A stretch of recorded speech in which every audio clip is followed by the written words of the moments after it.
एक middle class family का लड़का। जब उसके पापा घर पर होते तो वो खूब पढ़ाई करता, लेकिन जब उसके पापा ड्यूटी पर होते या किसी काम से बाहर जाते तो वो लड़का अपने दोस्तों के साथ मस्ती करता या ज्यादातर टाइम अपना मोबाइल पर ही खराब कर देता। उसके पापा को लगता था कि उसका बेटा खूब पढ़ाई करता है, लेकिन जब एग्जाम का रिजल्ट आता तो उसके मार्क्स हमेशा कम आते। उसके पिताजी को लगा कि शायद स्कूल में टीचर अच्छे नहीं होंगे, इसलिए उन्होंने अपने बेटे का स्कूल भी चेंज कर दिया, लेकिन रिजल्ट फिर भी वैसा ही मिला। उस लड़के ने 12th पास करने के बाद अपनी ग्रेजुएशन कंप्लीट की, लेकिन रिजल्ट अच्छा नहीं होने की वजह से उसका किसी भी कंपनी में प्लेसमेंट नहीं हुआ। उस लड़के ने गवर्नमेंट जॉब की तैयारी शुरू की, लेकिन यहाँ भी कई बार कोशिश करने के बाद उसे जॉब नहीं मिली। उसके पापा उस लड़के की पढ़ाई में ऑलरेडी बहुत सारे पैसे लगा चुके थे। अब उनको भी ये चिंता खाने लगी कि उनके बेटे को कहीं भी सफलता क्यों नहीं मिल रही है, और इसलिए वो अपने बेटे को लेकर एक साधु महात्मा के पास गए। वो साधु थोड़ा चमत्कारी था।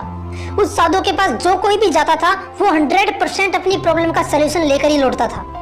वो व्यक्ति साधु के पास जाकर बोला कि महात्मा जी, मेरा बेटा किसी भी काम में सफल नहीं हो पा रहा है, आप इसका कोई उपाय बताइए।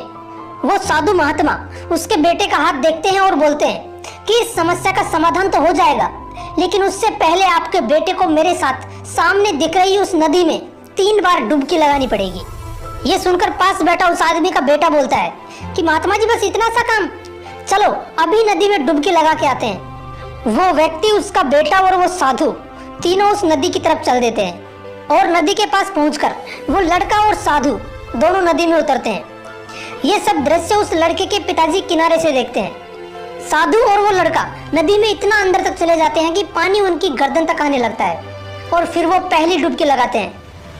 कुछ सेकंड बाद वो दूसरी डुबकी लगाते हैं, लेकिन जैसे ही तीसरी डुबकी लगाते हैं वो साधु महात्मा उस लड़के को कस के पकड़ लेते हैं और उसके सिर को पानी से बाहर आने से रोकते हैं। सांस नहीं ले पाने की वजह से वो लड़का जोर जोर से हाथ पैर हिलाने लगता है। वो बाहर आने की पूरी कोशिश करता है।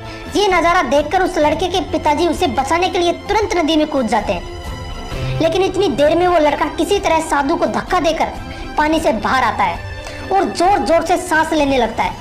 उसके पिताजी उसे बाहर लेकर आते हैं तो वो लड़का साधु पर चिल्लाने लगता है, लेकिन वो साधु महात्मा उस लड़के को जवाब देते हैं कि बेटा, तुमने सफल होने के लिए जितनी मेहनत की जरूरत थी उतनी कभी की ही नहीं। जब तुम पानी के अंदर थे उस वक्त तुम्हारे लिए सबसे जरूरी चीज थी सांस लेना, और उसके लिए तुमने अपनी जी जान लगा दी, मुझे धक्का दिया और पानी से बाहर आ गए और तुम्हें सफलता मिल गई, क्योंकि उस वक्त पानी से बाहर आकर सांस ले पाना ही तुम्हारे लिए सफलता थी। ठीक उसी तरह अगर तुम अपने काम में भी जी जान लगाकर मेहनत करोगे तो तुम्हें सफलता जरूर मिलेगी। दोस्तों, असल में देखा जाए तो ये कहानी उस लड़के की नहीं बल्कि 95% लोगों की है। हम कभी भी जी जान लगाकर उतनी मेहनत करते ही नहीं जितनी सफल होने के लिए चाहिए होती है। इसलिए दोस्तों, जो भी आपका लक्ष्य है उसके लिए जी जान लगा दो जब तक वो लक्ष्य आपको प्राप्त नहीं हो जाता।